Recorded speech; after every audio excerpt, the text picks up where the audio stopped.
8 months into my chairmanship, I faced another pivotal moment. The annual board dinner would traditionally have been Thomas's showcase event, where he courted clients with charm and personal attention. Now, it would demonstrate just how completely things had changed. "The seating arrangements are done," Diana reported, handing me the chart. "Thomas is at table 8 with the junior executives. Most of his old clients requested seats near the digital trading team." I smiled, reviewing the layout. "And our special guest from London?" "Jessica arrives tomorrow morning. As head of our most successful trading desk, she'll be seated at the main table. With you." The irony was delicious. The young assistant who'd once served drinks at these events would now outrank her former lover. Thomas appeared in my doorway, tablet in hand. He still looked uncomfortable with the technology that had become our company's lifeblood. "About tomorrow's dinner," he began hesitantly. "Some of my old clients have requested private meetings." "No private meetings," I replied without looking up. "All client conversations will be conducted transparently, with proper documentation. You know the new protocols." His face tightened. These protocols had been implemented specifically because of his past habit of making undocumented promises. "Over drinks and golf games," Robert Anderson called. He tried again. "He'd like to discuss—" "Robert's account is handled by our London office now." I cut him off. "Jessica's team has increased his returns by 40% using algorithmic trading. He's, quite satisfied." The mention of Jessica still made him flinch. She'd transformed from his secret girlfriend into a rising star who'd surpassed him professionally. The dinner itself was a masterpiece of careful planning. Every detail highlighted our company's transformation from old-school investment house to digital pioneer. "The future of finance," I announced to the gathered crowd, "belongs to those who embrace innovation over tradition, performance over personalities." From his seat at the junior executives table, Thomas watched his former clients gravitate toward younger team members who spoke confidently about digital platforms and algorithmic trading. Jessica made a stunning entrance halfway through dinner, her London success evident in her confident bearing and impeccable professional style. She nodded politely to Thomas before taking her seat beside me at the main table. "The Anderson portfolio," she reported during dinner, "has outperformed initial projections by 23%. We're implementing similar strategies across all major accounts." I watched Thomas pretend not to listen, his hands clenched around his dinner napkin. The young woman he'd risked everything for had become a symbol of everything he'd lost. "Speaking of performance," Diana murmured, "Thomas's latest review shows he's still struggling with basic digital protocols. 3 clients have requested transfers to other managers." Perfect. His inability to adapt was creating a natural transition away from his remaining responsibilities. Later that evening, I found Thomas alone at the bar, staring into his whiskey. As the party continued around him, "Your quarterly review is next week," I informed him. "I suggest focusing on mastering those trading platforms instead of brooding about the past." "They were my clients," he said quietly. "My friends." "No, they were the company's clients, temporarily managed through your personal relationships. Now they're being properly served by modern methods." Jessica passed by with a group of admiring colleagues, her success drawing attention from everyone except her former lover.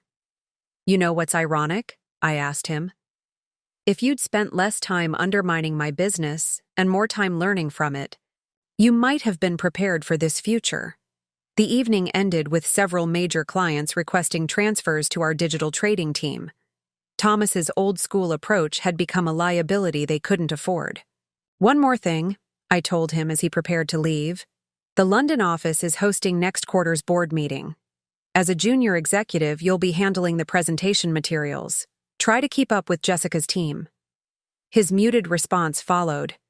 "Me out." Sometimes the best revenge isn't just success.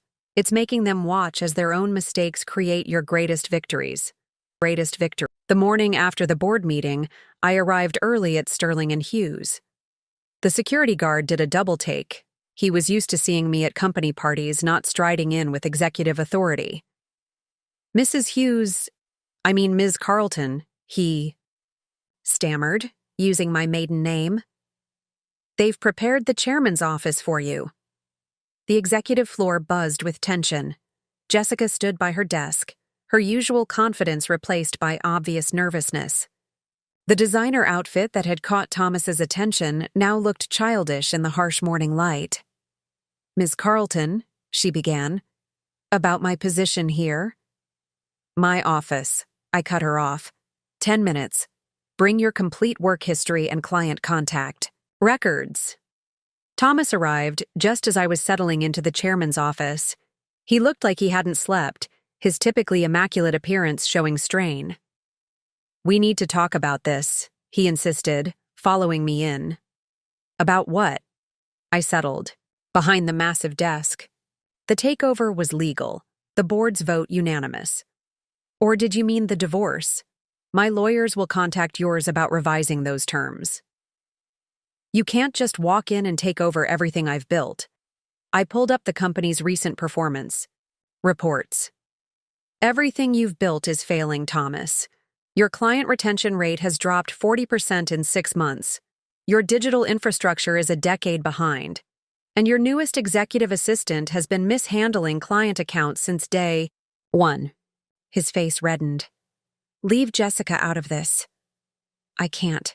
She's an employee with significant responsibilities who's been making costly mistakes. Speaking of which, I checked my watch. She's due in here now. You should get to your office. You have client calls to prepare for. Jessica entered as Thomas left, clutching a thin folder that presumably contained her work history.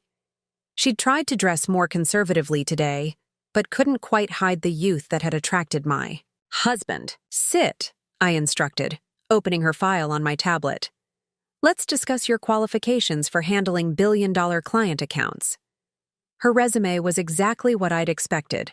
A basic business degree, no significant experience, hired directly. As Thomas's executive assistant, despite lacking requirements for the position. I've been learning on the job, she offered weakly. Yes, I can see that from these client reports. 3 major accounting errors in the past month alone. 2 missed filing deadlines. I looked up at her. Tell me, Jessica, what exactly qualified you to handle sensitive financial documents? She shifted uncomfortably. Thomas said he would teach me everything I needed to know. I'm sure he did. Unfortunately, Thomas is no longer in charge here. I am? I closed her file. You have 2 choices. 1, resign immediately with a standard severance package. 2, transfer to our entry-level training program, starting at the appropriate salary for your experience level. But my current salary was inappropriate for your qualifications. Which option would you prefer? She left my office 30 minutes later, clutching transfer paperwork. She'd chosen the training program, smarter than I'd expected. Thomas burst in moments after she left. What did you say to her? She's crying in the bathroom. I offered her what she should have been offered 8 months ago, a chance to earn her position properly. I didn't look up from my work. You should be thanking me. I just saved you from a potential harassment lawsuit. The rest of the day was a blur of meetings and revelations. The company's problems ran deeper than even I had suspected. Thomas had been coasting on old relationships while the industry evolved around him. Diana arrived in the afternoon with updates. The market's responding well to the takeover, she reported. Our stock is up 15% since the announcement. And Thomas's girlfriend? Accepted the transfer. Smart move. The entry-level program actually has a good track record. In 3 or 4 years, she might earn her way back to an executive assistant position. I smiled, remembering all the times Thomas had dismissed my business acumen. Now I was not only his boss, but also his girlfriend's mentor. Sometimes karma had a delicious sense of irony. The day ended with a company-wide email announcing immediate changes. Digital modernization would begin next week. Client account protocols would be overhauled. And yes, certain staffing adjustments would be made to ensure proper qualifications for all positions. As I left the office that evening, I passed Thomas's new workspace, significantly smaller than his old one. He sat there looking lost, staring at his computer screen as if seeing it for the first time. "Oh, and Thomas?" I paused in his doorway. "The company dinner tomorrow night? Your attendance is required. As a junior executive, you'll be at table 3. Jessica, as a trainee, will be at table 12. Table 12. His face showed the slow realization that his comfortable world had completely upended. The wife he'd discarded as decorative was now controlling every aspect of his professional life. Sometimes the best revenge isn't just taking power. It's using that power to enforce the proper order that should have existed all along. 1 week into my chairmanship at Sterling and Hughes, I sat reviewing the latest digital transformation proposals when Diana burst into my office, tablet in hand. "You win. Need to see this," she announced, pulling up a series of emails.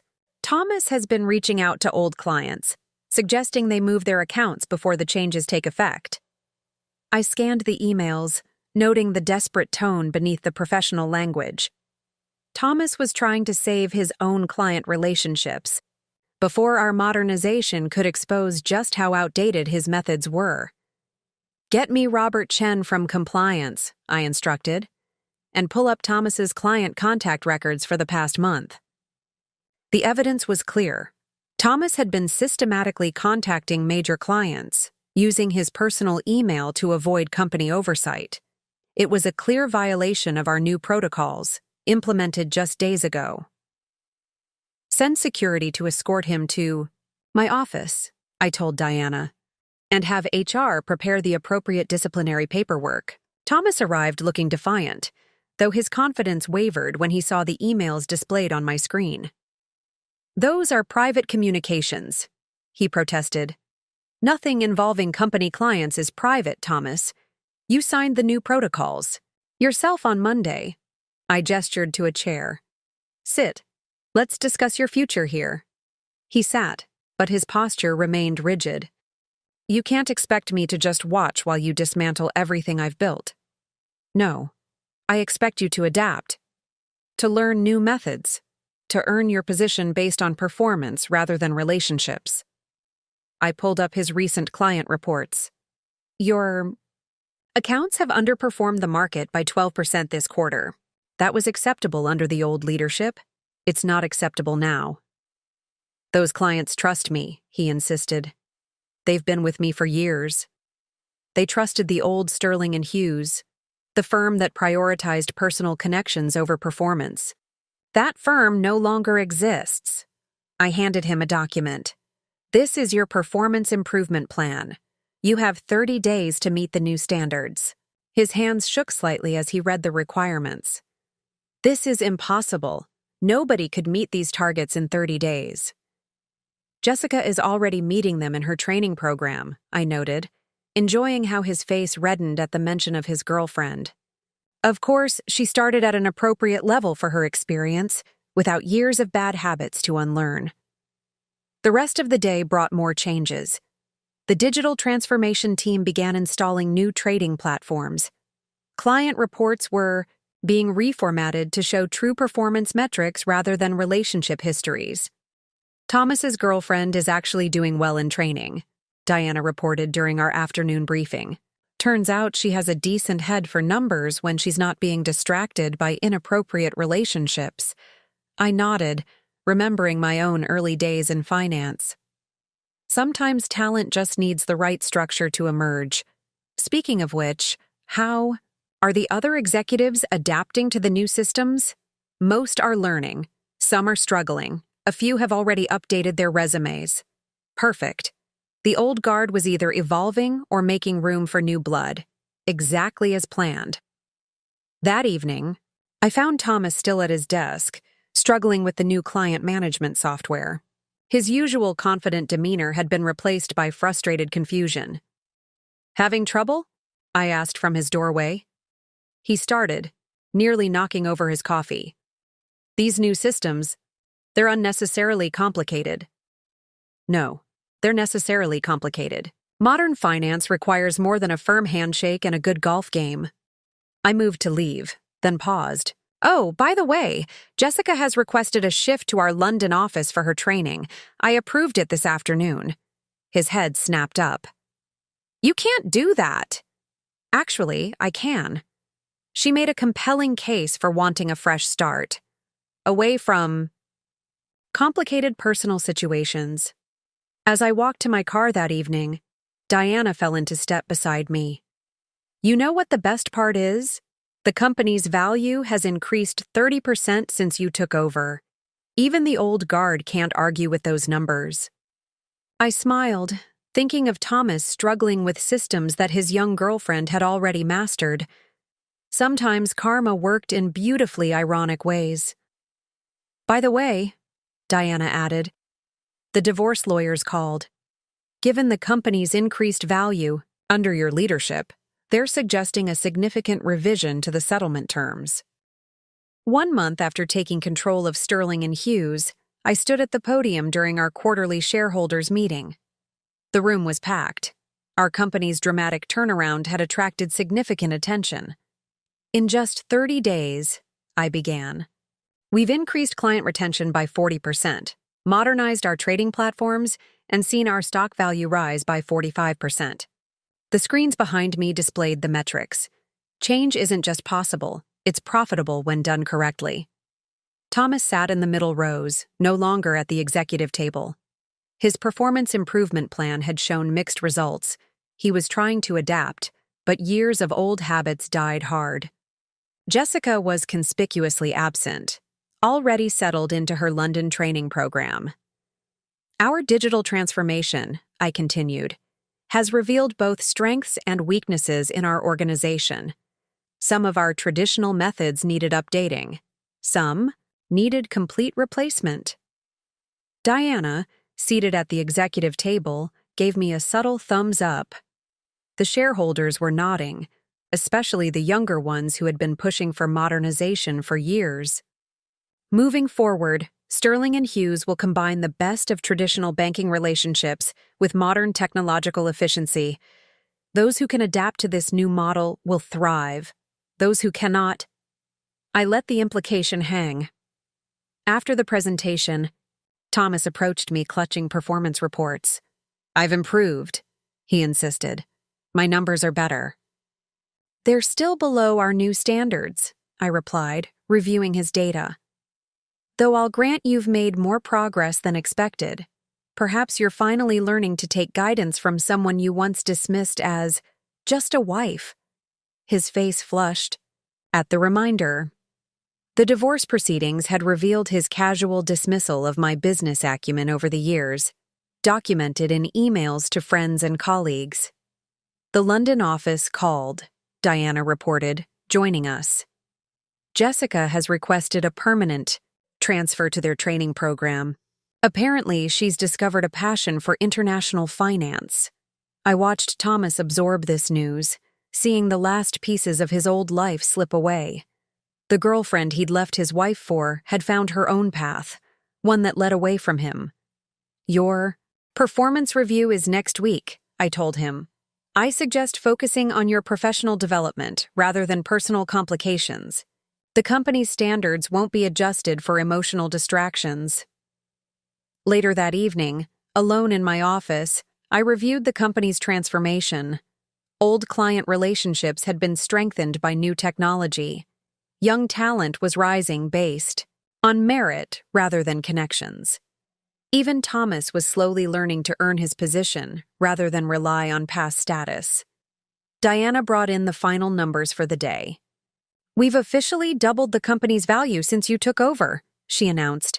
The board is thrilled. They're suggesting making the chairmanship permanent. I smiled, thinking of all the times Thomas had patted my head and called my own company a cute little business. Now his future depended on meeting the standards I set. By the way, Diana added, the divorce settlement came through.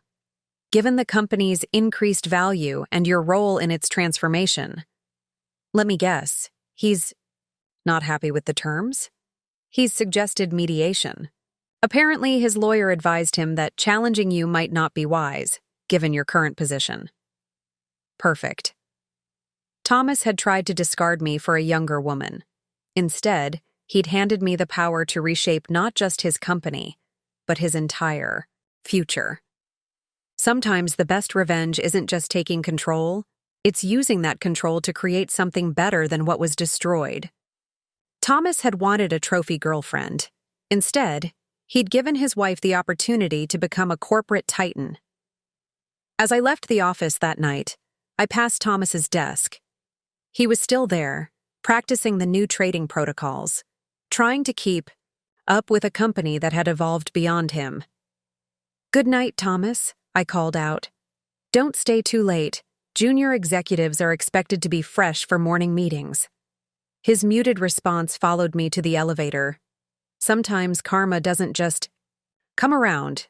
It comes around with compound interest, is doorway, he started, nearly knocking over his coffee. These new systems, they're unnecessarily complicated. No, they're necessarily complicated. Modern finance requires more than a firm handshake and a good golf game. I moved to leave, then paused. "Oh, by the way, Jessica has requested a shift to our London office for her training. I approved it this afternoon." His head snapped up. "You can't do that." "Actually, I can." She made a compelling case for wanting a fresh start, away from complicated personal situations. As I walked to my car that evening, Diana fell into step beside me. "You know what the best part is? The company's value has increased 30% since you took over. Even the old guard can't argue with those numbers." I smiled, thinking of Thomas struggling with systems that his young girlfriend had already mastered. Sometimes karma worked in beautifully ironic ways. "By the way," Diana added, "the divorce lawyers called. Given the company's increased value, under your leadership, they're suggesting a significant revision to the settlement terms." Perfect. Thomas had tried to discard both his wife and his professional obligations. Instead, he'd handed me the power to reshape both our personal and professional relationships. Sometimes the best revenge isn't just success. It's forcing those who underestimated you to watch that success transform everything they took for granted. 2 months into my chairmanship, I sat in the executive conference room preparing for our most important client meeting. Robert Anderson, CEO of Anderson Global, had been Thomas's closest friend and biggest account for 15 years. "He's requested Thomas be present," Diana reported, arranging the presentation materials. "Apparently, they have a standing golf game every month." "Perfect," I smiled. "Let's show him how business works without golf clubs." Thomas arrived looking nervous, his new company-mandated tablet clutched awkwardly in his hands. He still struggled with our digital systems, while our newer employees adapted seamlessly. "Robert's been my friend for years," he insisted. "Let me handle this my way." "Your way lost us 3 major clients last quarter," I replied, pulling up our performance metrics. "Today, we do this my way." Robert Anderson strode in right on time, heading straight for Thomas with his hand outstretched.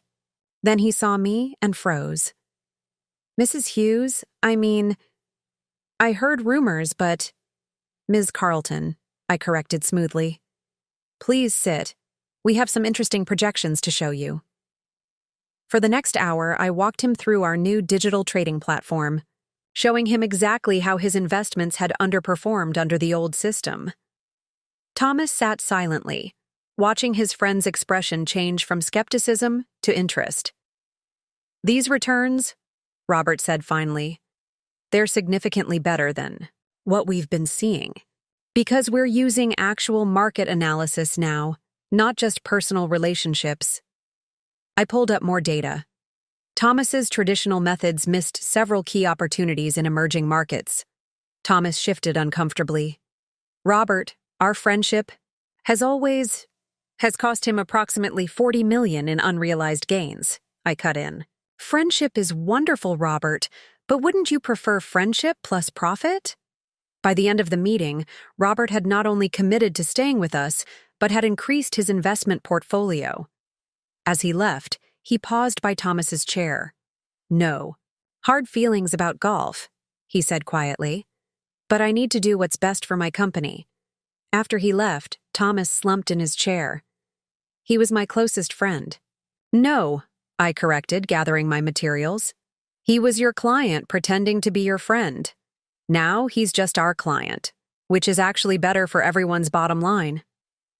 Diana brought afternoon updates. 3 more of Thomas's old clients had requested meetings after hearing about Robert's increased investment. The old boy's network was crumbling in the face of actual results. Oh, and Jessica called from London, she added. She's requesting permanent transfer to their analyst program. Apparently, she has natural talent when properly trained. I watched. Thomas absorbed this news, seeing another piece of his old life slip away. The young assistant he'd thrown away his marriage for had found her own path to success, one that led away from him. Your performance review is next week, I reminded him. I suggest focusing on learning our new systems rather than dwelling on personal matters. That evening, as I prepared to leave, I found Thomas still at his desk, struggling with the digital trading platform that Jessica had already mastered. Having trouble? I asked from his doorway. He jumped slightly. These algorithms, they're unnecessarily complex. No, they're necessarily complex. Modern finance requires more than charm and cocktail conversations. I paused. By the way, the divorce settlement meeting is tomorrow. Given the company's improved performance under my leadership, my lawyers have some revised terms to discuss. His face fell as he understood the implications. He'd lost not just his wife and girlfriend, but his power, his friendships, and now potentially his wealth. Diana met me at my car. You know what's really poetic, she said. The same talents he ignored. You are the ones making his clients richer than he ever could. Ever could. I smiled, thinking of all the business dinners where I'd sat quietly while Thomas held court, dismissing my insights as cute. Now his entire future depended on learning to see business my way. Sometimes the best revenge isn't just success. It's forcing those who underestimated you to watch that success prove them wrong, one relationship at a time. The divorce settlement meeting was set for noon in our corporate legal office. I arrived early, reviewing the updated company valuations that would reshape our negotiations. Thomas is already here, Diana reported. He looks like he hasn't slept. Good, I replied, straightening my jacket. Sleep deprivation might make him more reasonable. Thomas sat at the conference table with his lawyer, Alan Pierce, who had been his fraternity brother at Yale. Another old boys' club connection that was about to prove useless. Before we begin, Alan started, my client wishes to discuss maintaining his current position. His current position, I interrupted, is probationary junior executive, pending successful completion of his performance improvement plan. That's not negotiable. I slid the latest company valuations across the table. Under my leadership, Sterling and Hughes had tripled in value. The digital transformation had attracted younger clients, modern investors, and significant market attention. Given these numbers, my lawyer began, and Ms. Carlton's role in the company's transformation, we're proposing a revised settlement structure. Thomas's face reddened as he saw the terms. His girlfriend, his company, and now his wealth, all slipping away because he'd underestimated his wife. This is absurd, Alan protested. You can't possibly. Actually, we can. I pulled up more documents. Thomas violated company policy by hiring an unqualified assistant at an inflated salary. He attempted to sabotage client relationships during our digital transition. And I smiled slightly. He used company resources to conduct his affair. The room fell silent. Even Alan looked uncomfortable. You monitored my communications? Thomas asked weakly. No need. Jessica's transfer request included a full disclosure of your relationship, including dates and locations of meetings conducted on company time. Another gift from the girlfriend who'd chosen professional advancement over a married man's promises. If you fight these terms, my lawyer added, we'll be forced to include those details in public court documents. Thomas slumped in his chair, finally understanding his position. He'd lost not just control of his company, but any leverage in our divorce. Speaking of Jessica, I added casually, her performance in London is exemplary. She's being fast-tracked for junior analyst. Apparently, she has quite a talent for digital trading platforms. The irony wasn't lost on anyone. The young assistant had adapted better to modern business than the executive who'd hired her. The terms are fair, my lawyer concluded. You have 24 hours to accept, or we proceed with full disclosure. In court. After they left, Diana brought in the latest market reports. Our stock had risen another 15% on news of our international expansion. You know what's perfect about this? She asked. He left you for a younger woman and ended up giving both of you better careers. I smiled, remembering all the times Thomas had dismissed my business acumen. Now I controlled not just his professional future, but his financial one as well. By the way, Diana added, Jessica sent an interesting email. She's dating one of the London analysts, someone her own age, unencumbered by marriage or outdated business practices. The day ended with Thomas's formal acceptance of the settlement. Terms. He'd keep his junior executive position, but his finances would reflect his new, diminished status. As I left the office, I passed his small cubicle. He sat there looking defeated, surrounded by evidence of how completely his world had changed. Oh, Thomas. I paused at his desk. The company retreat is next weekend. As a junior executive, you'll be sharing a room with the other probationary staff. Do try to keep up with their training sessions.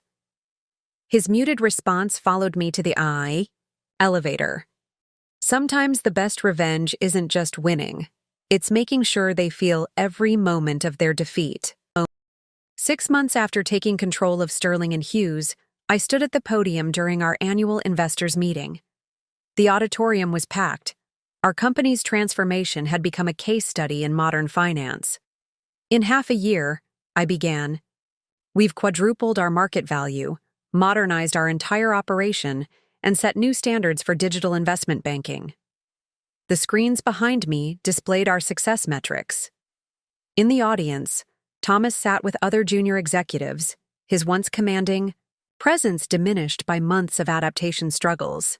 Our commitment to merit-based advancement has revealed surprising talents, I continued, including some previously overlooked individuals in our London office. On cue, the screens showed Jessica's impressive performance charts.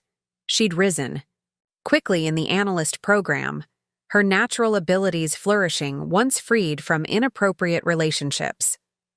The old ways of doing business, I noted, relied too heavily on personal connections rather than actual results. Today's finance requires more than golf games and cocktail conversations. Thomas shifted uncomfortably in his seat. His client list had shrunk to those few accounts still preferring traditional methods, mostly older investors nearing retirement. Moving forward, I announced, Sterling and Hughes will fully embrace digital transformation. Those unwilling or unable to adapt should consider their futures carefully. The message wasn't subtle. Several of Thomas's old colleagues had already resigned, making way for younger, tech-savvy replacements. After the presentation, Diana brought the latest numbers. We've officially quintupled our initial valuation, she reported. The board is thrilled. And our special project? She smiled. Jessica's team in London just landed the Anderson Global International account. Apparently, Robert prefers working with analysts who understand modern trading. Perfect. Thomas's closest friend had not only abandoned him, but was now working with his ex-girlfriend's team. Speaking of Thomas, Diana added, his performance review is next week. He's still struggling with the new systems. Schedule it for Wednesday, I decided, and invite Jessica to join by video conference. As team leader on our largest account, her input will be valuable. That evening, as I prepared to leave, I found Thomas still at his desk, poring over digital trading manuals. Still having trouble? I asked. He looked up, his face tired. I'm trying to adapt. Yes, I can see that. I studied him thoughtfully. You know what's ironic? If you'd paid attention to my business insights all those years, you might have been prepared for this transformation. His expression showed the weight of that realization. All those dinner parties where he'd dismissed my comments, all those evenings where he'd ignored my suggestions, they could have prepared him for the future. Jessica asked about you, I mentioned casually. She's being promoted to senior analyst. Apparently, she has quite a gift for algorithmic trading. The final twist of the knife. His former assistant had surpassed him professionally by embracing the changes he'd resisted. Diana waited by my car. You know what the best part is? She asked. He gave you this power. If he hadn't left you, for Jessica, you might never have taken over his company. I smiled, thinking of the divorce papers he'd so casually left on my desk. He'd thought he was trading up for a younger woman. Instead, he'd launched both our careers while destroying his own. Sometimes, I replied, the best revenge isn't just success. It's succeeding so spectacularly that they have to stay and watch, powerless to do anything but adapt or fade away. The city lights twinkled as we drove home, each one a reminder of how completely the power dynamics had shifted. Thomas had wanted a trophy girlfriend. Instead, he'd created two successful executives and relegated himself to a footnote in our stories. Sometimes karma doesn't just come around. Sometimes it comes around with compound interest. 8 months into my chairmanship, I faced another pivotal moment. The annual board dinner would traditionally have been Thomas's showcase event, where he courted clients with charm and personal attention. Now, it would demonstrate just how completely things had changed.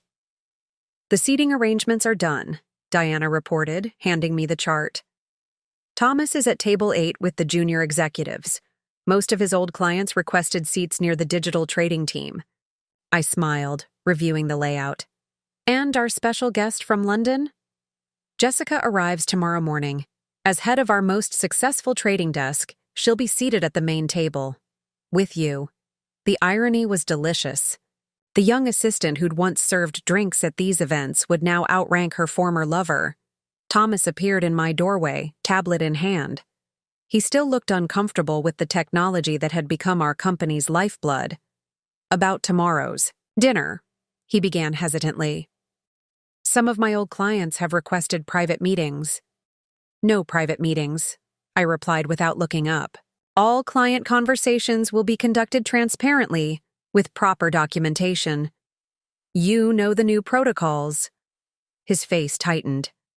These protocols had been implemented specifically because of his past habit of making undocumented promises.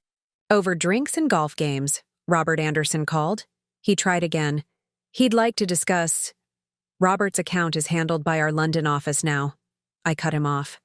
Jessica's team has increased his returns by 40% using algorithmic trading. He's, quite satisfied. The mention of Jessica still made him flinch. She'd transformed from his secret girlfriend into a rising star who'd surpassed him professionally. The dinner itself was a masterpiece of careful planning. Every detail highlighted our company's transformation from old-school investment house to digital pioneer. The future of finance, I announced to the gathered crowd, belongs to those who embrace innovation over tradition, performance over personalities. From his seat at the junior executives table, Thomas watched his former clients gravitate toward younger team members who spoke confidently about digital platforms and algorithmic trading. Jessica made a stunning entrance halfway through dinner, her London success evident in her confident bearing and impeccable professional style. She nodded politely to Thomas before taking her seat beside me at the main table. The Anderson portfolio, she reported during dinner, has outperformed initial projections by 23%. We're implementing similar strategies across all major accounts. I watched Thomas pretend not to listen, his hands clenched around his dinner napkin. The young woman he'd risked everything for had become a symbol of everything he'd lost. Speaking of performance, Diana murmured. Thomas's latest review shows he's still struggling with basic digital protocols. 3 clients have requested transfers to other managers. Perfect. His inability to adapt was creating a natural transition away from his remaining responsibilities.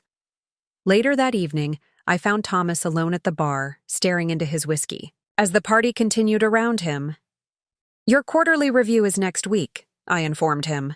"I suggest focusing on mastering those trading platforms instead of brooding about the past." "They were my clients," he said quietly. "My friends." "No, they were the company's clients, temporarily managed through your personal relationships. Now they're being properly served by modern methods." Jessica passed by with a group of admiring colleagues, her success drawing attention from everyone except her former lover. "You know what's ironic?" I asked him. "If you'd spent less time undermining my business and more time learning from it, you might have been prepared for this future."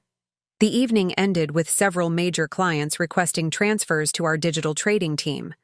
Thomas's old-school approach had become a liability they couldn't afford. "One more thing," I told him as he prepared to leave. "The London office is hosting next quarter's board meeting. As a junior executive, you'll be handling the presentation materials. Try to keep up with Jessica's team." His muted response followed. "Me out." Sometimes the best revenge isn't just success. It's making them watch as their own mistakes create your greatest victories. The London office of Sterling and Hughes occupied 2 floors of a gleaming tower in Canary Wharf. I arrived for the board meeting early, walking through a space that hummed with digital efficiency. This was where Jessica had transformed from Thomas's secret girlfriend into a financial leader. "She's ready in the conference room," Diana reported. "The performance numbers are exceptional." And Thomas? Still at the hotel, struggling with his presentation. He can't figure out the new software. Perfect. He'd spend the entire trip watching 2 women he'd underestimated excel where he couldn't. Jessica greeted me professionally, her confidence evident. Nothing remained of the nervous assistant who'd once fumbled through client meetings. "The Anderson Global portfolio," she began, displaying detailed charts, "has exceeded all projections. We're implementing similar strategies across European accounts." I reviewed the numbers with satisfaction. Under her leadership, our London office had become a model of modern banking. Thomas arrived late, disheveled. His presentation materials were incomplete, his grasp of digital platforms still weak after months of training. "Let's begin with the London team's report," I announced. "Jessica's division has remarkable results to share." For the next hour, she commanded attention with detailed analysis and innovative strategies. Thomas sat quietly, watching his former girlfriend demonstrate expertise he couldn't match. "Moving on," I said finally. "Thomas, your presentation?" He stood awkwardly, fumbling with his tablet. "I'm having some technical difficulties. Perhaps Jessica's team could assist," I suggested. "They seem quite proficient with our systems." The board members exchanged knowing looks. Thomas's inability to adapt had become a liability. During lunch, I overheard 2 directors discussing his future. "The old methods don't work anymore," one said. "We need to consider changes." Diana brought updates. 3 more of Thomas's clients have requested transfers to Jessica's team. Her reputation is spreading. Perfect. The natural order was asserting itself, with talent replacing outdated connections. I found Thomas in the lobby later, staring at market data he still couldn't interpret. "Performance reviews are next week," I told him. "The board is particularly interested in adaptation rates among senior staff." "You planned this," he said quietly. "Sending Jessica here, letting her build something I couldn't match." "No, Thomas. You did this. When you treated me like a trophy wife instead of a business partner, when you chose a young assistant over your wife. You created this situation. I just ensured it worked to the company's advantage." Jessica passed through the lobby with her team, heading to another successful client meeting. She nodded politely to Thomas before continuing on, her former lover now barely worth acknowledging. "The board dinner is tonight. I reminded him. As a junior executive, you'll be at table 4. Jessica, as head of European operations, will be at the main table with me. His hands clenched around his outdated leather portfolio, another relic of his former status. Oh, and Thomas? Robert Anderson will be there. Try not to mention golf. He's more interested in algorithmic trading these days. That evening, I watched him sit stiffly at his assigned table while Jessica presented our European expansion plans to enthusiastic investors. His former girlfriend and his ex-wife had both surpassed him professionally, using opportunities he'd created through his own poor choices. Diana joined me at the main table. You know what's perfect about this? He gave us both exactly what we needed to succeed. He just didn't mean to. I smiled, remembering the divorce papers he'd so casually left on my desk. He'd thought he was trading up for a younger woman. Instead, he'd launched both our careers while destroying his own. Sometimes the best revenge isn't just success, it's succeeding so brilliantly that they have to watch, powerless, as their own mistakes elevate you beyond their reach. 1 year after taking control of Sterling and Hughes, I sat reviewing Thomas's final performance evaluation. The numbers told a clear story. Despite months of training, he'd failed to adapt to our modern systems. His last 3 clients requested transfers this week, Diana reported. All to Jessica's team in London. Speaking of Jessica, I glanced at another report. How's the expansion going? She's opened 3 new European offices. The Anderson Global success story has attracted similar clients. They're calling her the Queen of Digital Trading. I smiled, remembering the nervous assistant who'd once served coffee at board meetings. Now she was revolutionizing international finance while her former lover struggled with basic software. Thomas is waiting outside, Diana added. He knows what's coming. Let him wait, I replied, reading another glowing report about Jessica's innovations. He made me wait years while he dismissed my business acumen. When I finally called him in, Thomas looked defeated. His once immaculate appearance had grown careless, his confidence shattered by months of failing to meet basic performance metrics. Your final evaluation, I began, sliding the report across my desk. I think you know where this is heading. I've been trying, he protested weakly. The new systems are unnecessarily complex. No, they're necessarily complex. Modern finance requires more than golf games and handshakes. I pulled up his performance charts. You've had a year to adapt. The results speak for themselves. His numbers were abysmal. Client retention near 0. Digital platform utilization below basic standards. Even his traditional relationship-building skills had suffered as more clients embraced modern methods. The board has made its decision, I continued. Given your inability to meet current performance standards, we're offering early retirement. Retirement? He looked stunned. I'm only 52. Age isn't the issue. Adaptation is. I handed him the paperwork.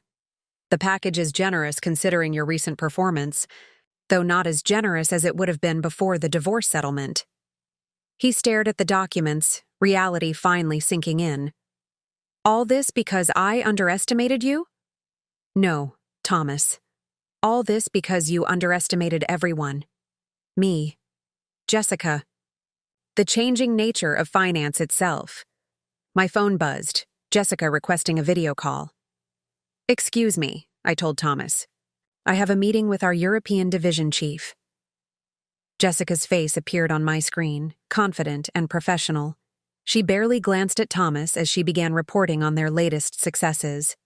The Anderson Global model has attracted 6 new, major clients, she announced. We're implementing similar strategies across all European accounts. I watched Thomas listen to his former girlfriend outline innovations he'd never understand. Both women he'd underestimated had surpassed him completely. The retirement package expires in 24 hours, I told him after ending the call. I suggest consulting your lawyer. Though given the firm's performance under my leadership, he'll probably advise accepting. Diana brought afternoon updates as Thomas left, clutching his retirement papers. Robert Anderson sent champagne, she reported, to congratulate Jessica on the European expansion. Perfect. Even Thomas's closest friend had abandoned their old-school methods for modern success. Oh, and the board approved your proposal, she added. The company name changes next month. No more Sterling and Hughes. I smiled, thinking of the new logo already being designed. The Old Boys Club was officially dead, replaced by something more efficient, more meritocratic. Later that evening, I found Thomas clearing out his cubicle. His few remaining possessions looked pathetic in a cardboard box. The company dinner is next week, I informed him. Your retirement will be announced then. Jessica's flying in to present our international strategy. He nodded mutely, understanding. The symbolism. His departure would be overshadowed by his former girlfriend's triumph. You know what's ironic? I asked, watching him pack. If you'd seen me as a partner instead of a trophy, we could have built something together. Instead, you'll be remembered as a cautionary tale about underestimating women in finance. Diana waited by my car. You know what's perfect? She asked. He gave both of you exactly what you needed. You got his company, she got her career, and he got exactly what he deserved, I finished. A front row seat to our success. The city lights sparkled as we drove home, each one a reminder of how completely the power dynamics had shifted. Thomas had wanted to trade his wife for a trophy girlfriend. Instead, he'd launched 2 brilliant careers while ending his own. Sometimes, karma doesn't just come around. Sometimes it comes around with compound interest, and you have to watch it grow. The announcement of Thomas's retirement coincided with our company's rebranding launch. I stood at the podium, addressing a packed auditorium of employees and press. Sterling and Hughes belonged to the past, I declared. Carlton Digital Finance represents the future of investment banking. The screens behind me displayed our new logo as applause filled the room. In the back row, Thomas sat with other retired executives, watching his legacy disappear. Leading our European expansion, I continued, the architect of our most successful digital trading platform, Jessica Chen, Chief of International Operations. Jessica took the stage confidently, her presence commanding instant attention. Her presentation on digital innovation made Thomas's old methods seem like ancient history. The Anderson Global Portfolio, she reported, has generated unprecedented returns using our algorithmic trading system. We're implementing similar strategies across all major accounts. I watched Thomas's face as his former girlfriend outlined successes he could barely comprehend. His old friend Robert Anderson had not only abandoned their golf and handshake approach, but had become Jessica's biggest advocate. The future of finance, Jessica concluded, belongs to those who embrace innovation over tradition, performance, over personality. During the reception, I overheard Thomas talking to his former colleagues. It was my company, he muttered into his drink. My clients. Actually, I interrupted smoothly, they were always the company's clients. You just temporarily managed them through outdated methods. Diana brought updates throughout the evening. Our stock had surged on news of the rebranding. 3 more major firms had requested our digital trading services. Jessica's team is expanding again, she reported. They're opening offices in Singapore and Hong Kong. Perfect. The empire Thomas had thought too complex for his trophy wife was now spanning continents under my leadership. Oh, and Robert Anderson called, Diana added. He wants to increase his investment portfolio. Says Jessica's team is generating better returns than he ever saw in 20 years with Thomas. I found Thomas later, standing alone by the window of what had once been his corner office. The view now belonged to our digital analytics team. The retirement package deadline is tomorrow, I reminded him. Though given today's stock performance, it's worth considerably more than when first offered. He turned, his expression bitter. You planned all this from the beginning, didn't you? Used my affair with Jessica to take everything. No, Thomas. You planned it. Every time you dismissed my business acumen. Every time you treated me like a trophy instead of a partner. You created this situation. And Jessica? Was her success part of your plan too? Jessica's success is her own. She had the talent all along. You just couldn't see it past your midlife crisis. The evening ended with Jessica presenting our global expansion strategy to enthusiastic investors. Thomas watched from the sidelines as his former assistant demonstrated expertise he'd never achieved. One more thing, I told him as he prepared to leave. The company history is being updated. You'll be listed as former executive with no reference to your role as founder. Times change. Diana joined me as we watched him walk slowly to the elevator. You know what's perfect? She asked. He lost his wife, his girlfriend, and his company all because he couldn't see women as equals. I smiled, remembering the divorce, papers he'd so casually left on my desk. Sometimes the best revenge isn't just success, I replied. It's succeeding so brilliantly that they have to retire just to avoid watching. The city lights sparkled through my office window, each one representing another opportunity for expansion. Thomas had wanted to trade his wife for a younger model. Instead, he'd launched 2 remarkable careers while ending his own. In the end, the trophy wife hadn't just taken his company. She'd erased his name from it entirely. 2 years after taking control of Sterling and Hughes, I sat for an interview with Forbes magazine. The cover story would highlight our company's transformation from traditional investment bank to global digital finance leader. Carlton Digital. Finance, the reporter began, has revolutionized investment banking. Did you envision this level of success when you took over? I smiled, thinking of all the corporate events where I'd sat quietly while Thomas dismissed my insights. I saw the potential for transformation. The industry was ready for change. The article would be released the same day as Thomas's retirement became official.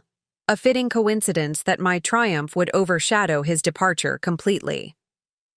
Your European division, the reporter continued, led by Jessica Chen, has particularly impressive results. Jessica exemplifies our merit-based approach, I replied. Talent rises when given proper opportunity. Diana interrupted with breaking news. The London Financial Times wants to feature Jessica in their 40 Under 40 issue. They're calling her the future of digital trading. Perfect. Thomas's former girlfriend had become a financial powerhouse in her own right. Speaking of the old Sterling and Hughes, the reporter pressed, your ex-husband Thomas Hughes is retiring to pursue other interests, I cut in smoothly. The company's digital transformation required certain adaptations that some former executives found challenging. After the interview, I reviewed the latest performance reports. Our value had quintupled since the takeover. Jessica's European division was outperforming all projections. Robert Anderson called, Diana reported. He wants to host a dinner celebrating Jessica's London success. Says she's generated more profit in 2 years than Thomas did in 20. I found Thomas clearing out the last of his belongings from the small office he'd occupied since being demoted. The space would become part of our expanding digital analytics department. The retirement announcement goes out tomorrow, I informed him. Though it'll probably be overshadowed by the Forbes coverage. He looked up from his packing, aged beyond his years. You couldn't just take the company? You had to erase me completely? Like you tried to erase me? I raised an eyebrow. All those years treating me like decoration while I built my own success? And Jessica? Was her success part of your revenge too? Jessica succeeded because she had the talent and drive to adapt, something you never managed. The day ended with a video call from London. Jessica's team had just secured 3 major international accounts. The Anderson Global model is being implemented worldwide, she reported professionally, barely acknowledging Thomas's presence as he carried his box of belongings past my office. Later, Diana brought the advance copy of the Forbes article. The cover photo showed me in my office, the city skyline behind me, looking every inch the modern CEO. "You know what's perfect?" she asked. "He spent years treating you like a trophy. Now you're the one with the magazine cover." I smiled, thinking of all the business dinners where I'd played the quiet corporate wife. "Sometimes the best revenge isn't just success," I replied. "It's succeeding so completely that you become exactly what they never thought you could be." The cha-cha city lights twinkled as evening fell, each one representing another opportunity for growth. Thomas had wanted to trade his wife for a younger woman. Instead, he'd created two powerful executives and destroyed his own legacy. In the end, the trophy wife hadn't just taken his company, she'd transformed it into something he could never have built himself. 5 years after taking control of Sterling and Hughes, I stood in the Harvard Business School auditorium, preparing to deliver a guest lecture. The case study of our company's transformation had become required reading in corporate strategy courses. Carlton, digital finance, I began, addressing the eager faces before me, emerged from a simple truth: success requires adaptation. Those who can't evolve become cautionary tales. In the front row, Jessica sat as a fellow speaker. She'd flown in from London to share her journey from executive assistant to global finance leader. "Our European division," I continued, "demonstrates how talent rises when artificial barriers fall. Merit, not connections, determines success in modern finance." The screens displayed our growth charts, from Thomas's traditional investment bank to a digital finance empire spanning 3 continents. 5 years ago, Jessica took the podium. I was serving coffee at board meetings. Today, our London office manages over $50 billion in digital assets. I watched the students absorb our story, particularly the women who saw their own potential reflected in our success. "The Anderson Global Portfolio," Jessica reported, "has become our model for digital transformation. Traditional methods simply can't compete with algorithmic trading." During the reception, a young woman approached me. "Your ex-husband?" she began hesitantly. "Does he ever regret underestimating you?" "Thomas," I smiled, "gave me the greatest gift possible, the opportunity to prove him wrong." Diana brought updates from the office. Our latest acquisition had just been approved. Another traditional firm embracing digital transformation under our leadership. "Robert Anderson called," she reported. "He's recommending Jessica's team to all his business contacts. Says he hasn't played golf in years." Perfect. Thomas's closest friend had become our biggest advocate, choosing modern success over old loyalties. "The company history book is ready for publication," Diana added. "Thomas is mentioned only briefly, as a transitional figure before the digital era." Later, at dinner with Jessica, we discussed the company's future. Her global division was expanding into emerging markets, while our digital platforms revolutionized trading worldwide. "You know what's ironic?" she mused. "If Thomas had seen either of us clearly, he might still have a career." Instead, I raised my glass. He created 2 successful executives by trying to keep us small. The evening ended with more good news. Our stock had hit another record high.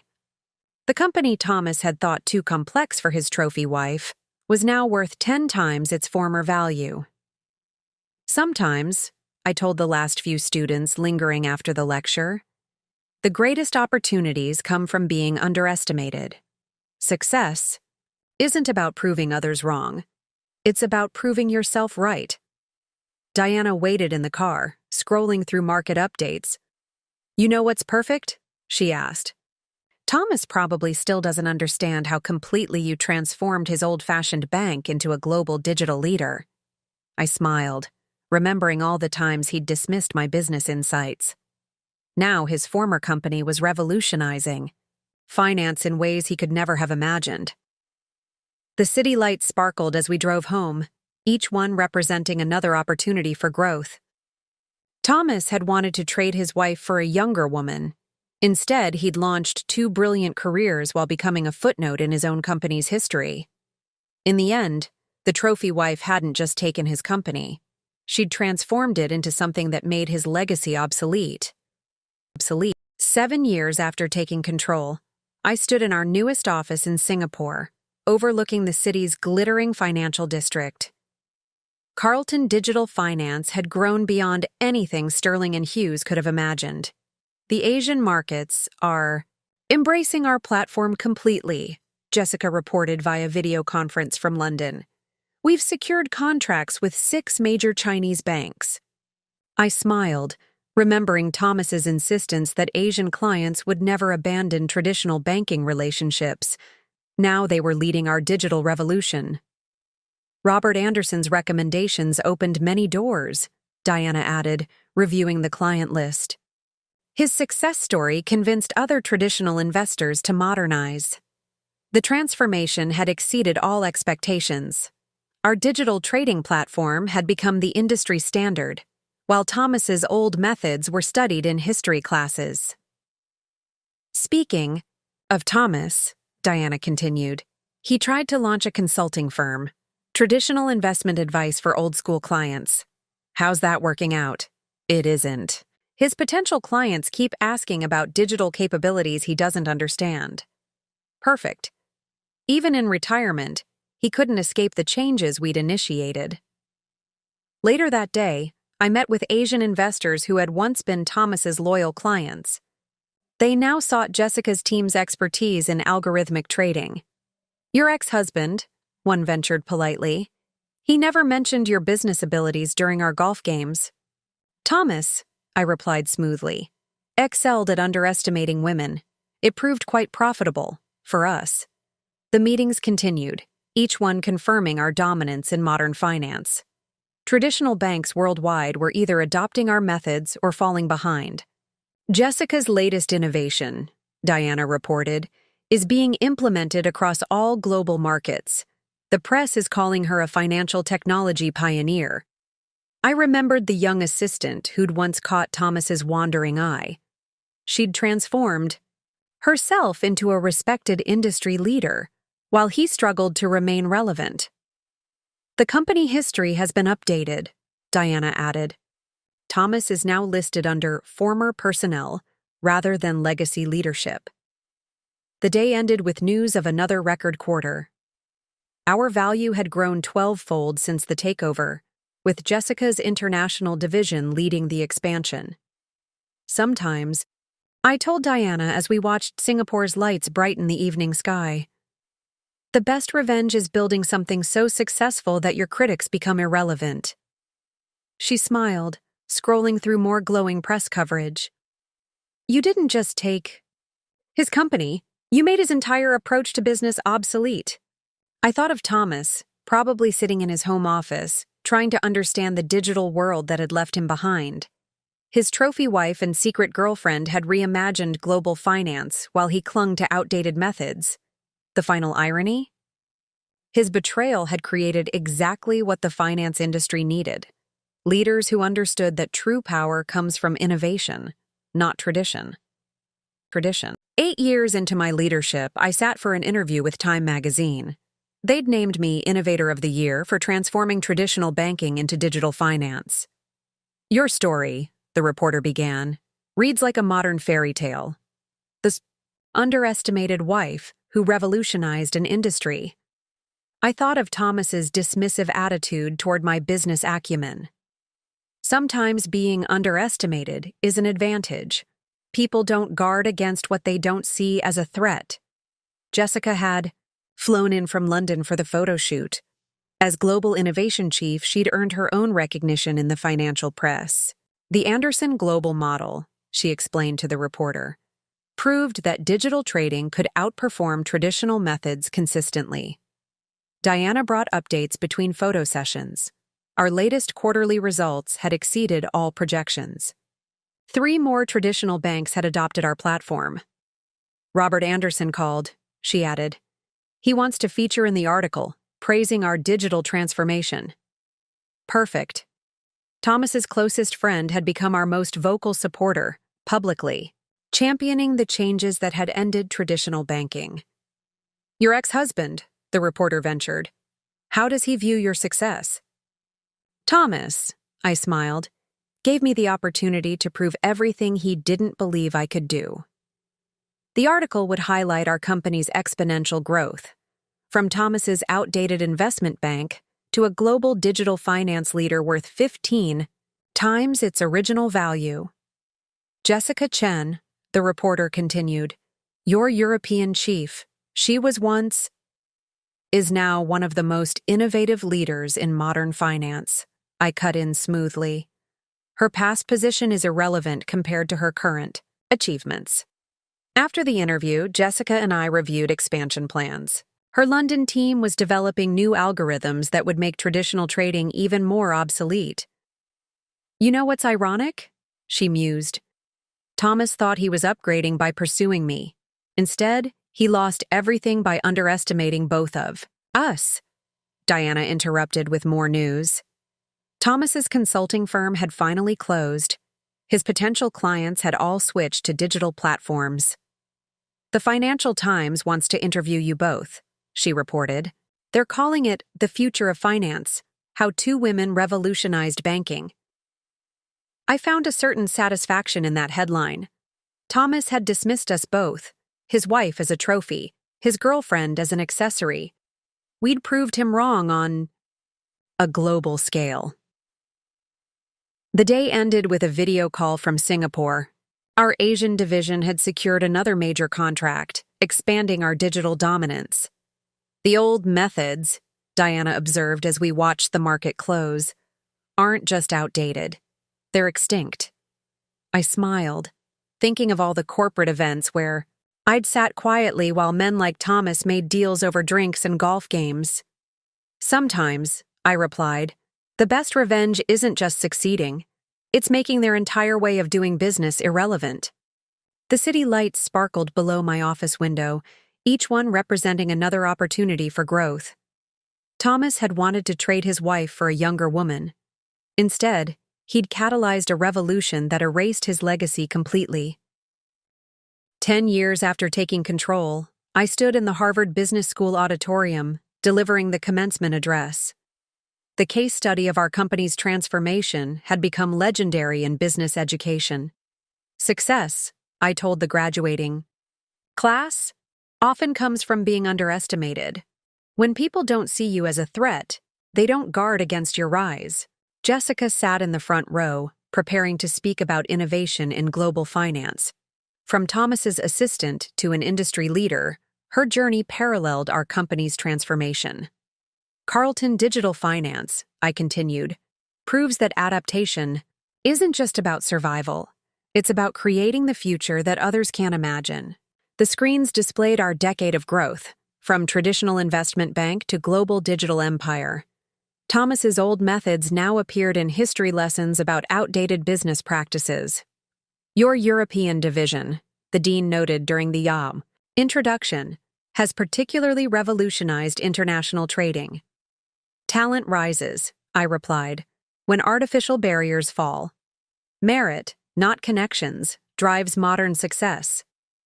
Diana brought updates between speeches. Our latest innovation had pushed our value to 20 times what Sterling and Hughes had been worth.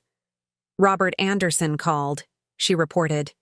He's giving a guest lecture about abandoning traditional methods for digital trading. Perfect. Thomas's best friend now taught others about the obsolescence of their old approach. Speaking of Thomas, Diana added, he was asked to speak at a retirement community about the dangers of resisting change in business. I smiled at the irony. The man who'd dismissed his wife's business acumen now served as a warning to others. Jessica's speech focused on financial innovation. The nervous assistant had become a confident industry leader, her success highlighting Thomas's poor judgment. 10 years ago, she told the graduates, I was serving coffee at board meetings. Today, we're reshaping global finance. The day ended with more milestone news. Our digital platform had become the global standard, making traditional trading methods completely obsolete. Sometimes, I told the eager students afterward, the greatest opportunities come from people who don't see your true potential. The city lights twinkled as evening fell, each one representing another victory. Thomas had wanted to trade his wife for a younger woman. Instead, he'd launched 2 remarkable careers while becoming a cautionary tale. In the end, the trophy wife hadn't just taken his company. She'd transformed it into something that made his entire approach to business extinct. 12 years after taking control, I stood at the podium of the Global Financial Technology Summit in Dubai. Carlton Digital Finance had become the cornerstone of modern banking, and leaders worldwide had gathered to learn from our transformation. Innovation, I began, addressing the packed auditorium, isn't just about new technology. It's about recognizing talent in unexpected places, about seeing potential where others see only decoration. Jessica, now our global innovation chief, sat at the main table. Her journey from Thomas's assistant to financial technology pioneer had become as legendary as my own transformation from trophy wife to industry leader. The Anderson Global Model, I continued, displaying our success metrics, proved that digital trading could outperform traditional methods by over 300%. Today, that model has become the global standard. In the audience, I spotted Robert Anderson himself, who had flown in specifically to support our presentation. Thomas's former best friend had become one of our strongest advocates, publicly denouncing the old boys network that had once defined finance. Your company's value, the moderator noted, has increased 30-fold since your takeover. How much of that was planned from the beginning? The potential was always there, I replied. It just needed leaders who could see beyond golf games and handshake deals. Diana brought updates throughout the conference. Our newest trading algorithm had revolutionized emerging market investments. 3 more traditional banks had approached us about digital transformation partnerships. The London Financial Times wants an exclusive, she reported. They're calling it The Death of Traditional Banking: How 2 Underestimated Women Reshaped Global Finance. Between sessions, Jessica and I reviewed expansion plans. Our Asian division had exceeded all growth projections, while European operations continued to set industry standards. Thomas tried to launch another consulting venture, Diana mentioned during lunch. It failed when potential clients realized he couldn't explain modern trading methods. Perfect.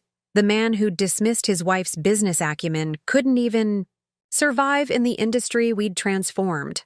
The morning session was fascinating, Robert Anderson commented, joining us, especially the part about how personal relationships once dominated banking. Hard to believe we thought that was good business. I smiled, remembering all the times I'd sat quietly at dinner parties while Thomas and Robert discussed deals over cigars and scotch. Now Robert sought Jessica's advice on algorithmic trading. Your ex-husband, he ventured carefully, he still doesn't understand what happened, does he? Thomas, I replied, never understood that treating women as trophies only motivates them to prove their true value. The afternoon brought more triumph. Our digital platform had been adopted by the world's top 10 financial institutions. Traditional trading methods were now considered as outdated as paper ledgers. The Harvard Business Review called, Diana reported. They want to update the case study about our transformation. Apparently, it's their most requested teaching material. Jessica's keynote speech drew unprecedented attention. The former assistant outlined innovations that had made her previous boss's methods obsolete. Talent, she told the audience, doesn't need permission to rise. It just needs opportunity. Later, at the closing reception, I overheard 2 bank CEOs discussing Thomas's failed consulting attempts. He keeps trying to sell expertise in a market that's evolved beyond him, one noted. The best revenge, I told Diana as we watched Dubai's spectacular skyline light up, isn't just succeeding. It's succeeding so completely that your critics become irrelevant. She nodded, scrolling through more glowing press coverage. You didn't just take his company, she observed. You made his entire understanding of business obsolete. The summit ended with news of another record quarter. Our value had grown beyond anything Sterling and Hughes could have achieved under traditional leadership. Sometimes, I told the closing session, the greatest opportunities come from being underestimated. Success isn't about proving others wrong. It's about proving yourself right on a scale they never imagined possible. As we prepared to leave Dubai, Diana showed me one final update. Thomas's latest venture had filed for bankruptcy, unable to compete in the digital age we'd created. You know what's perfect? She asked. He thought he was upgrading by leaving you for a younger woman. Instead, he launched 2 brilliant careers while destroying his own legacy. The desert stars twinkled above the modern cityscape, each one representing another opportunity for growth. Thomas had wanted to trade his wife for a trophy girlfriend. Instead, he'd catalyzed a revolution that made his entire approach to business extinct. 15 years after taking control, I sat in my office reviewing the final paperwork. We were acquiring Sterling and Hughes completely, erasing the last traces of Thomas's legacy from the financial world. The board approved it unanimously, Diana reported, setting down the acquisition documents. Even the old guard voted in favor. They said traditional banking is dead anyway. I smiled, remembering all the dismissive comments from those same board members when I was just Thomas's wife. Now they relied on our digital platforms to stay relevant. Jessica's team finalized the transition plan, Diana continued. They'll integrate the remaining traditional accounts into our digital system within 6 months. Perfect. The last holdouts of Thomas's old-school banking would finally enter the modern era. Speaking of Thomas, Diana added, he tried to schedule a meeting. Wanted to discuss preserving some aspects of the original company's legacy. Tell him to submit his suggestions through proper channels, I replied, like any other retired junior executive. The afternoon brought a parade of milestone achievements. Our Asian division had secured contracts with every major bank in China. European operations under Jessica's leadership had revolutionized international trading. Robert Anderson called, Diana reported. He wants to write a book about abandoning traditional banking. Says his golf club membership has expired from lack of use. I found a certain satisfaction in that. Thomas's closest friend now championed the digital revolution that had made their old methods obsolete. The Financial Times feature is ready, Diana continued, pulling up the article on her tablet. They're calling it The End of an Era, How Digital Finance Conquered Traditional Banking. The story detailed our company's transformation, highlighting how 2 underestimated women had revolutionized global finance. Thomas appeared only briefly, described as a transitional figure representing outdated methodologies. Jessica joined us via video conference from London.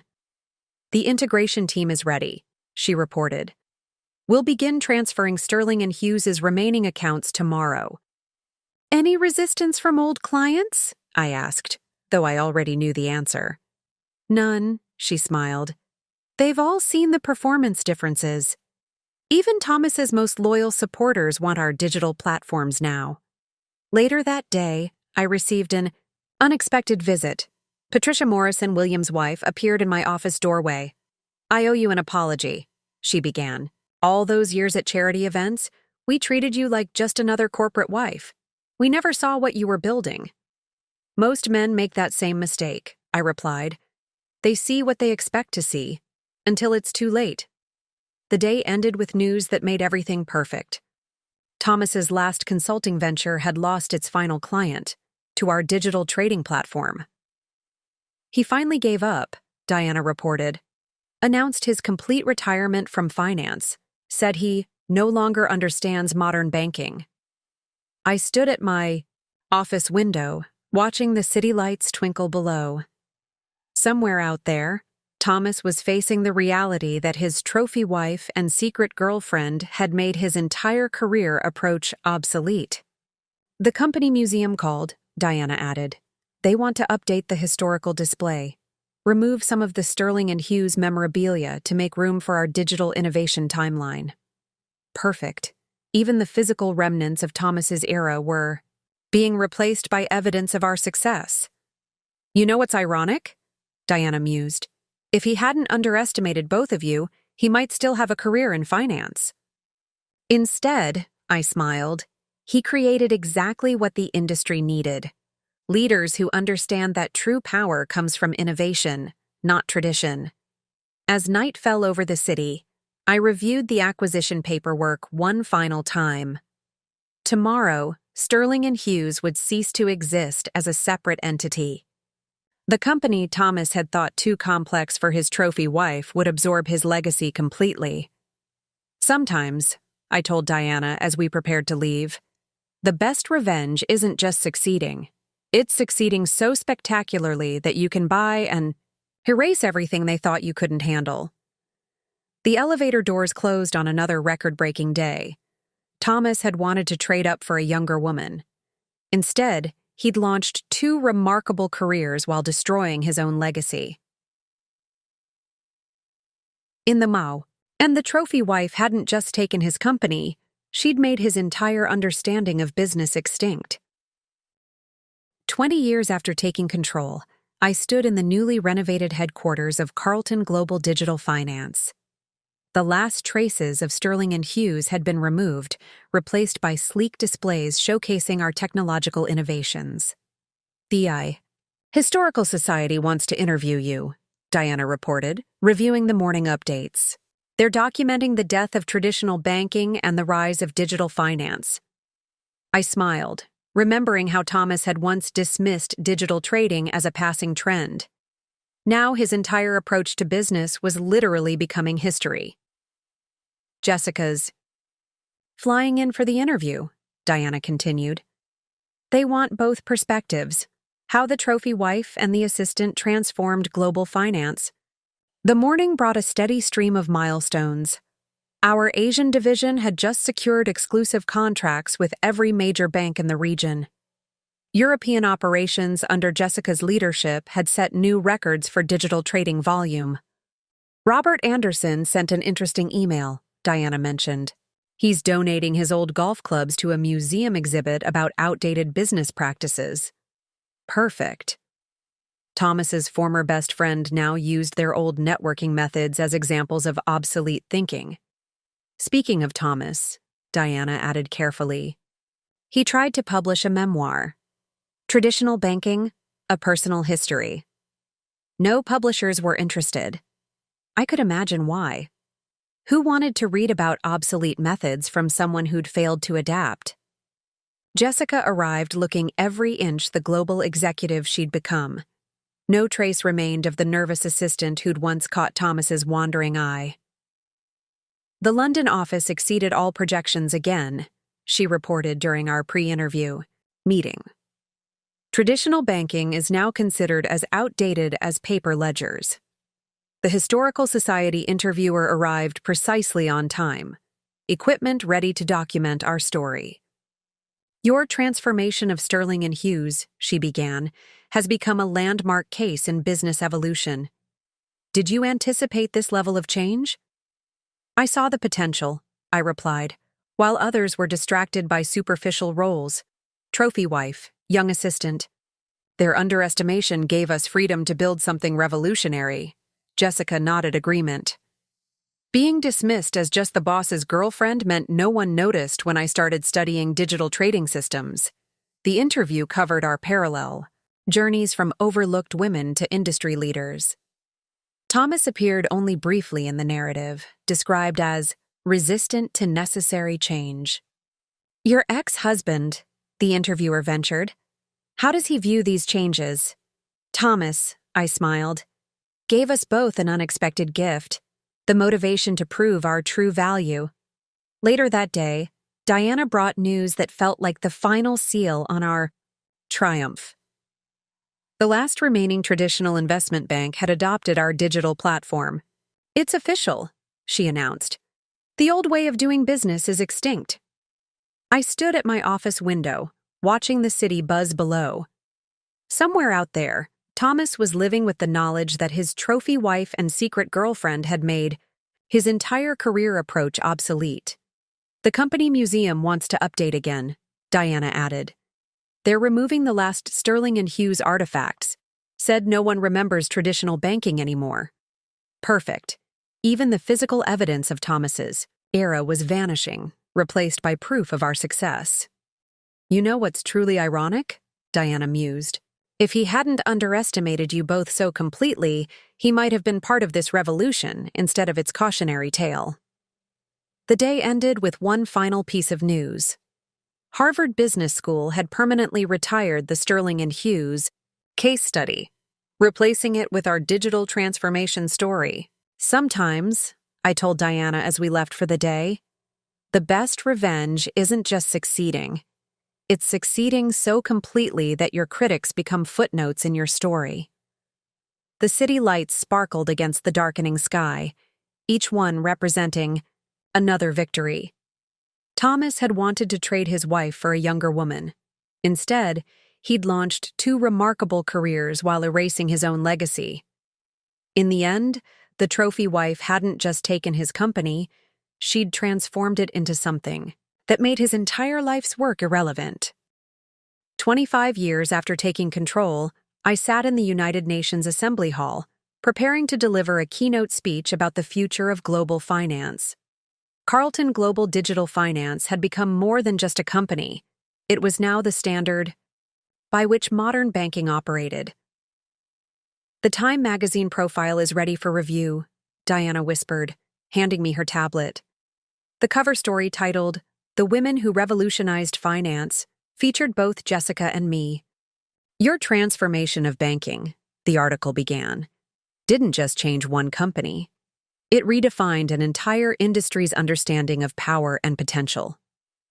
Jessica joined me backstage, looking elegant and assured. As our global innovation chief, she'd earned as many accolades as I had. Together, we'd made traditional banking methods as obsolete as horse-drawn carriages. Robert Anderson's book is topping the business bestseller lists, Diana reported. Goodbye to golf course deals, How Digital Finance Replaced the Old Boys Network. I smiled at the irony. Thomas's best friend had become one of our strongest advocates, publicly denouncing the methods they'd once championed together. Speaking of Thomas, Diana added quietly, his request for a consulting position with our historical advisory board was declined. The committee said his experience wasn't relevant to modern finance. The assembly hall filled with global financial leaders, all eager to learn from our success. The transformation we'd achieved had become a blueprint for modernization worldwide. In traditional banking, I began my speech. Power came from personal connections and social networks. In digital finance, it comes from innovation and adaptability. The screens behind me displayed our growth metrics, from Thomas's outdated investment bank to a global technology leader worth 50 times its original value. True revolution, I continued, often comes from unexpected sources, from people who were underestimated, overlooked, or dismissed as merely decorative. Jessica took the stage next, outlining the technical innovations that had made traditional banking obsolete. The nervous assistant had become a commanding presence, her expertise undeniable. 25 years ago, she told the audience, I was serving coffee at board meetings while studying digital trading systems. Today, those systems have replaced the handshake deals and golf course networks completely. During the lunch break, Diana brought more updates. Our latest trading algorithm had made even our recent innovations look dated. The pace of change had accelerated beyond anything Thomas's generation could comprehend. The Wall Street Journal called, she reported. They want to do a special edition about the death of traditional banking. They're calling it The End of an Era, How 2 Underestimated Women Changed Finance Forever. Perfect. The industry Thomas had thought he understood so well now viewed his methods as ancient history. Harvard Business School sent an interesting request, Diana continued.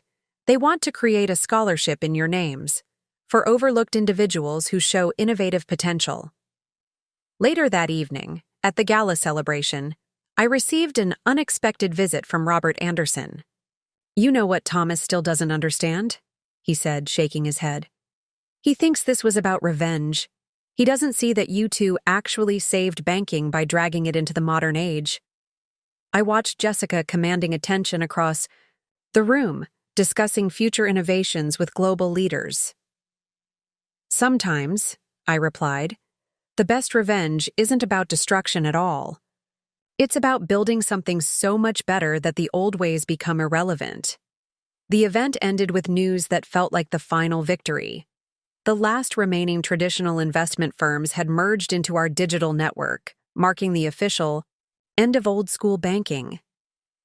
"Sometimes," I told Diana as we watched the city lights sparkle below, "success isn't about proving critics wrong. It's about making their criticism irrelevant to the future you've created." She nodded, scrolling through more laudatory press coverage. "You didn't just take his company," she observed. "You transformed it into something he can't even understand." The night air was crisp with possibility as we left the building. Thomas had wanted to trade his wife for a younger woman. Instead, he'd inadvertently launched 2 revolutionary careers while making his own life's work obsolete. In the end, the trophy wife hadn't just succeeded, she'd redefined success itself. 30 years after taking control, I sat in the Metropolitan Museum of Modern Finance, watching visitors explore the newly opened exhibit. The Digital Revolution: How Banking Changed Forever. Our story had become more than business history. It was now a cultural watershed. "The educational wing is completely booked," Diana reported, checking her tablet. "Schools worldwide want their students to understand how digital finance replaced traditional banking." In the main hall, a striking display showed the transformation.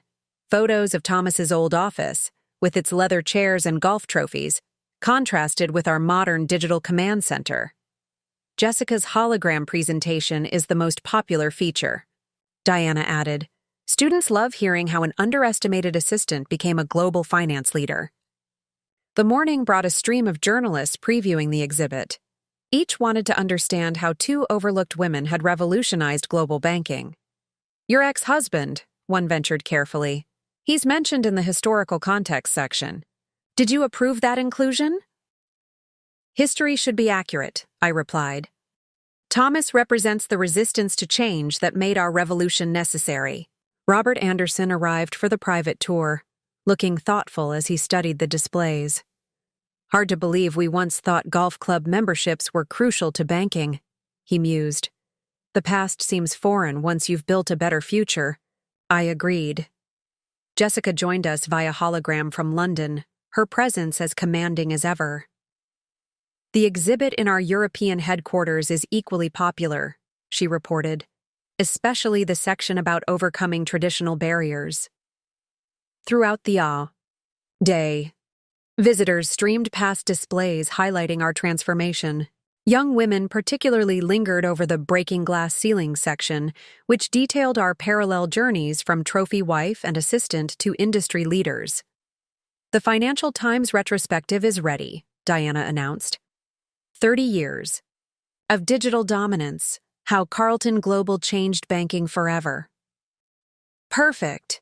3 decades after Thomas had dismissed my business acumen, our revolution had become required study for future financiers. "Harvard Business School called," Diana continued. "The scholarship program in your names has produced its first graduating class. All women, all with revolutionary business proposals." Later, I found Robert Anderson studying a display about the Old Boys Network. "You know what's remarkable?" he said. "We thought we were protecting tradition. Instead, we were just resisting inevitable progress." The afternoon brought news that felt like historical closure. The last private golf club catering to financial executives had closed, converted to a technology campus. "The Wall Street Journal wants to interview you both," Diana reported. "They're calling it the 30-Year Revolution: How 2 Women Made." Traditional banking extinct. Jessica's hologram rejoined us for the evening reception. Her presence drew crowds of young professionals, eager to learn from someone who'd risen from assistant to global innovator. Sometimes, she told them, being underestimated is your greatest advantage. People don't guard against those they don't see as threats. I watched her inspire the next generation, remembering the nervous young woman who'd once caught Thomas's wandering eye. She'd transformed herself more completely than he could have imagined. The company archives sent an interesting request, Diana mentioned. They want to digitize all records of Sterling and Hughes, said students can't understand paper-based banking anymore. The day ended with a final piece of symbolic news. Thomas's old social club, where he'd made so many handshake deals, had been purchased for conversion into a digital trading academy. You know what's truly perfect? Diana asked as we watched the city lights emerge. You didn't just prove him wrong, you made his entire worldview obsolete. I smiled, remembering all the corporate events where I'd played the quiet wife while absorbing everything. Sometimes the best revenge isn't personal at all, I replied.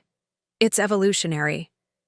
The museum lights dimmed, leaving only the glow of digital displays. Thomas had wanted to trade his wife for a younger woman. Instead, he'd inadvertently triggered a revolution that made his entire approach to business extinct. In the end, the trophy wife hadn't just succeeded, she'd helped write the next chapter of financial history. 35 years after taking control, I stood at the podium of the World Economic Forum, preparing to announce my retirement. Carlton Global Digital Finance had become the backbone of international banking, our systems powering the world's financial networks. The succession announcement is ready, Diana whispered. She'd remained my closest advisor through every transformation. Jessica will become global CEO while continuing to lead innovation. Perfect symmetry. The assistant Thomas had once seduced would now lead the company he'd lost to his trophy wife. The Financial Times tribute is beautiful, Diana added, showing the headline, End of an Era, How Two Underestimated Women Reshaped Global Finance. The grand hall was packed with world leaders and financial executives. All had gathered to mark this transition in global banking leadership.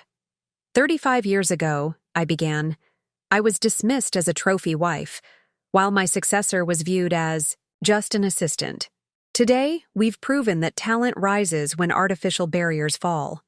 Jessica joined me on stage, her presence commanding instant respect. No trace remained of the young woman who'd once caught Thomas's wandering eye.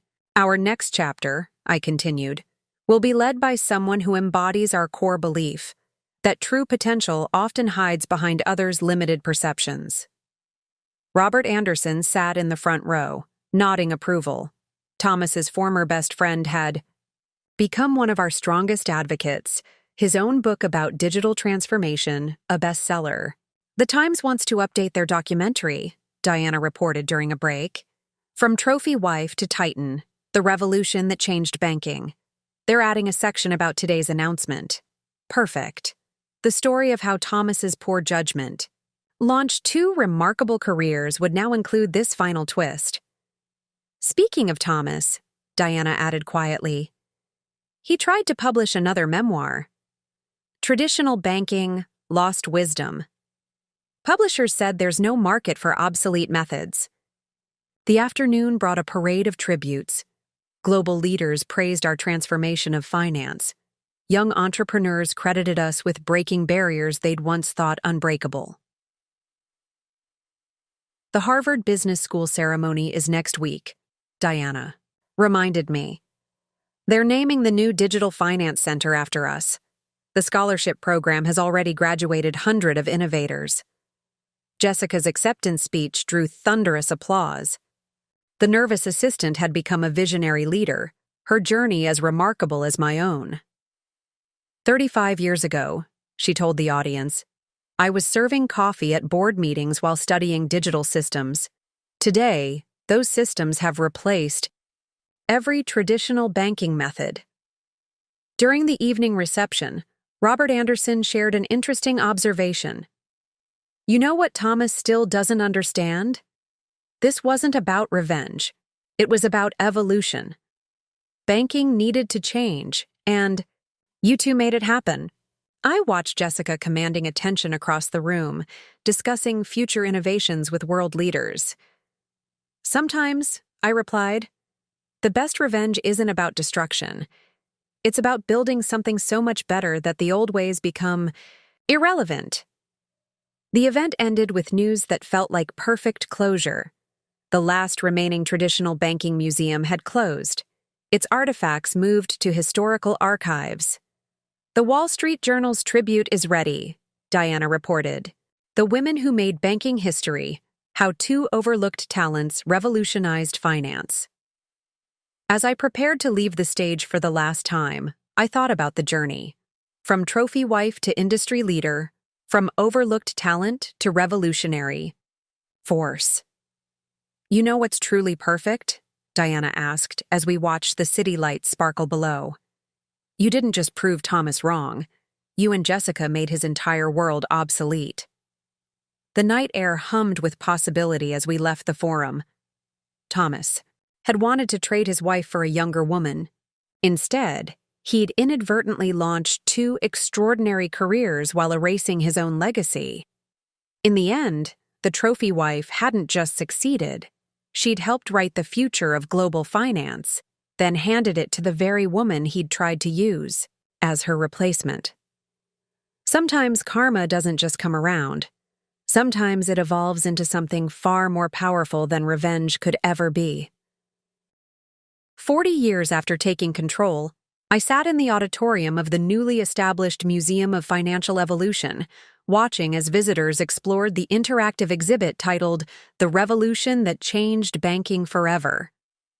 The educational programs are fully booked for the next year, Diana reported, still by my side after all these decades. Schools worldwide want their students to understand how digital finance replaced traditional banking. Jessica had flown in from London for the museum's opening. As global CEO, she'd taken Carlton Digital Finance to even greater heights, her innovations making our early transformations seem quaint. The holographic timeline is fascinating, she noted, watching visitors interact with our story. From Thomas's outdated methods to today's quantum trading systems, the morning brought a steady stream of journalists and historians, all eager to document this milestone in financial evolution. Your ex-husband, one senior reporter ventured, he's portrayed here as a symbol of resistance to change. Was that intentional?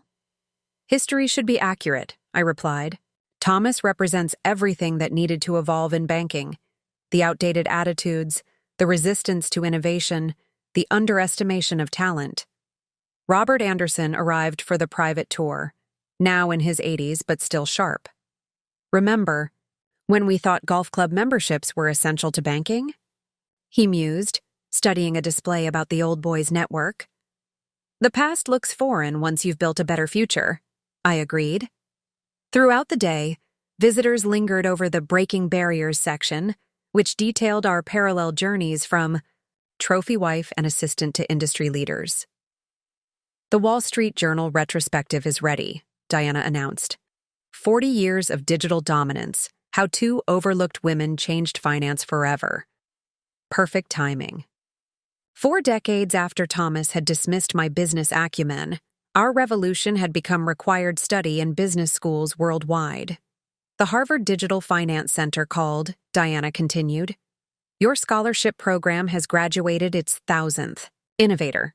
They're all leading technological breakthroughs in banking. Later, I found Jessica studying the display about her early days as Thomas's assistant. Sometimes I forget, she admitted, how completely we changed everything. The afternoon brought news that felt like historical validation. The last traditional investment bank in existence had finally closed, marking the official end of old-school banking methods. Time magazine wants to interview you both, Diana reported. They're calling it the 40-year revolution, how 2 women made traditional banking extinct. The evening reception drew global leaders and financial innovators, all eager to pay tribute to the transformation we'd achieved. The next generation Can't even comprehend how banking used to work, Robert observed. Golf games and handshake deals seem as outdated as horse-drawn carriages. As the event wound down, Diana brought one final piece of news. Thomas's autobiography was finally published, she said. It's been categorized under historical curiosities. Apparently, readers can't relate to his descriptions of traditional banking. The museum lights dimmed, leaving only the glow of digital displays. Somewhere out there, Thomas was living with the knowledge that his trophy wife and secret girlfriend had rendered his entire life's work obsolete. You know what's truly remarkable? Diana asked as we watched the city lights emerge. You didn't just prove him wrong. You and Jessica created a future he can't even understand. The night air hummed with possibility as we left the museum. Thomas had wanted to trade his wife for a younger woman. Instead, he'd inadvertently sparked a revolution that made his entire approach to business extinct. In the end, the trophy wife hadn't just succeeded. She'd helped write the next chapter of financial history, then passed the pen to the very woman he'd tried to use as her replacement. Sometimes karma doesn't just come around. Sometimes it evolves into something far more powerful than revenge could ever be. The power to shape the future itself. 45 years after taking control, I stood in my private office at Carlton Digital Finance's headquarters, preparing for a unique meeting. The Financial World Heritage Committee had come to document the complete transformation of global banking. They've brought original artifacts from Sterling and Hughes, Diana reported. She'd remained my closest confidant through every phase of our revolution. Thomas's old desk, the golf club memberships, even the leather chairs from the boardroom. These relics of traditional banking would become part of a permanent exhibition. The evolution of finance, from handshake deals to digital dominance. Jessica's hologram is ready, Diana added. Our global CEO was simultaneously conducting meetings in London, Singapore, and New York through quantum projection technology. The committee members arrived promptly, led by Robert Anderson's daughter, now a prominent financial historian. It's remarkable, she began, how completely you transformed not just a company, but an entire industry's culture. I watched as they photographed and scanned the artifacts, documenting the remnants of Thomas's era for future generations to study. The original divorce papers, their archivist noted, handling the documents carefully. The catalyst that launched a financial revolution. Jessica's hologram appeared, as lifelike as if she were physically present. The transformation continues, she reported. Our newest AI systems make even last year's innovations seem primitive. Throughout the day, historians interviewed us both, mapping the journey from trophy wife and assistant to architects of modern finance. Your ex-husband, one researcher ventured, recently gave a lecture at a retirement community. He still can't explain how digital trading actually works. Perfect. Thomas remained frozen in the past while we continued shaping the future. The Metropolitan Museum called, Diana reported. They're creating a permanent wing dedicated to financial evolution. They want the emerald dress from the promotion party. That dress had become iconic, the symbol of a trophy wife's last appearance before emerging as a revolutionary force. Harvard Business Review's final analysis is ready, Diana continued. 45 years of digital dominance, how traditional banking became ancient history. Later, as the committee examined our quantum trading floor, Robert's daughter shared an observation. You know what's fascinating? Dad says Thomas still believes this was about revenge. He doesn't understand that you actually saved banking by forcing it to evolve. I watched Jessica's hologram directing operations across 3 continents simultaneously. Sometimes, I replied, the best revenge isn't revenge at all. It's progress. The day brought one final piece of historical irony. Thomas's old social club, where he'd made so many deals over golf, had been purchased by our educational foundation. It's being converted into a quantum computing center, Diana reported. They're calling it the Future of Finance Institute. As evening fell, Jessica's hologram joined me for a private moment. Hard to believe, she mused, that we started as the trophy wife and the secretary.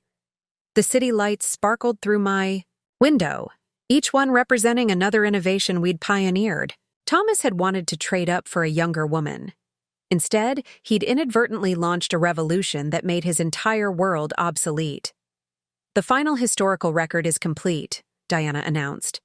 Sterling and Hughes is officially classified as pre-modern banking, the same category as barter systems and gold standards. Perfect symmetry. The company Thomas had thought too complex for his trophy wife had evolved beyond his comprehension. You know what's truly remarkable? Diana asked as we watched the historians pack their equipment. You didn't just prove him wrong. You made his entire concept of banking as outdated as stone tablets. The night air hummed with quantum data as we left the office. In all the years since Thomas had left those divorce papers on my desk, we'd done more than succeed. We'd redefined success itself. Sometimes karma doesn't just come around. Sometimes it propels you so far forward that revenge becomes as obsolete as the past itself. 50 years after taking control, I sat in the Grand Hall of Global Finance, preparing for my final public appearance. Half a century had passed since Thomas had left those divorce papers on my desk, thinking he was trading up for a younger woman, the FI. Tribute ceremony is ready, Diana whispered. After 50 years, she remained my most trusted ally. Every major financial leader worldwide is here. Jessica materialized beside me through advanced holographic technology. As global CEO, she'd taken our digital revolution even further than I'd imagined possible. The quantum trading networks are processing record volumes, she reported. Traditional banking exists only in history books now. The hall filled with world leaders, financial innovators, and young entrepreneurs who'd grown up in the digital age we'd created. An interesting piece of news, Diana murmured. Thomas tried to attend. Security informed him his credentials were too outdated to be recognized by our systems. Perfect irony. He couldn't even enter the building that had once been his corporate headquarters. The Time magazine retrospective is ready, Diana added. 50 years of evolution, how two underestimated women revolutionized global finance. As I took the podium, the massive screens displayed our journey, from trophy wife and assistant to architects of modern finance. Half a century ago, I began. Two women were dismissed as decorative accessories in a man's world. Today we gather to celebrate not just our success, but the transformation of an entire industry. Robert Anderson's daughter, now head of Global Financial Archives, presented the official historical record. Sterling and Hughes, she announced, has been officially categorized as pre-modern banking, a reminder of how far we've come. Throughout the day, tributes poured in from around the world. Young women especially thanked us for showing them that being underestimated could be a hidden advantage. The Harvard Business School ceremony is next week, Diana reported. They're renaming the entire finance department after you both. The scholarship program has launched thousands of careers. Jessica's hologram commanded attention as she outlined our latest innovations. The nervous assistant had become a visionary leader, her journey as remarkable as my own. 50 years ago, she told the audience, I was serving coffee while studying digital systems. Today, those systems have made traditional banking as obsolete as stone tablets. The afternoon brought news that felt like perfect closure. The last remaining golf club that had once hosted business deals had been converted into a quantum computing center. The Wall Street Journal's final tribute is beautiful, Diana said. The women who made history, how two overlooked talents created the future of finance. As evening fell, Robert Anderson's daughter shared a final observation. You know what Dad always said? Thomas never understood that this wasn't about revenge. It was about evolution. Banking had to change, and you two made it happen. I watched, Jessica's hologram directing operations across the globe, remembering the young woman who'd once caught Thomas's wandering eye. Sometimes, I replied. The best revenge isn't revenge at all. It's creating a future so advanced that the past becomes irrelevant. The ceremony ended with an announcement that felt like destiny. The Global Museum of Finance would permanently display my emerald dress from that fateful promotion party, alongside Jessica's original assistant badge. From overlooked to iconic, Diana mused. You didn't just prove Thomas wrong. You and Jessica made his entire world obsolete. The quantum lights danced across the cityscape as night fell. Thomas had wanted to trade his wife for a younger woman. Instead, he'd inadvertently launched 2 extraordinary careers while erasing his own legacy. In the end, the trophy wife hadn't just succeeded, she'd helped write the future of global finance, then passed the pen to the very woman he'd tried to use as her replacement. Sometimes karma doesn't just come around. Sometimes it evolves into something so powerful that revenge becomes as outdated as the past itself. After all, the greatest victory isn't proving critics wrong. It's creating a future they can't even comprehend.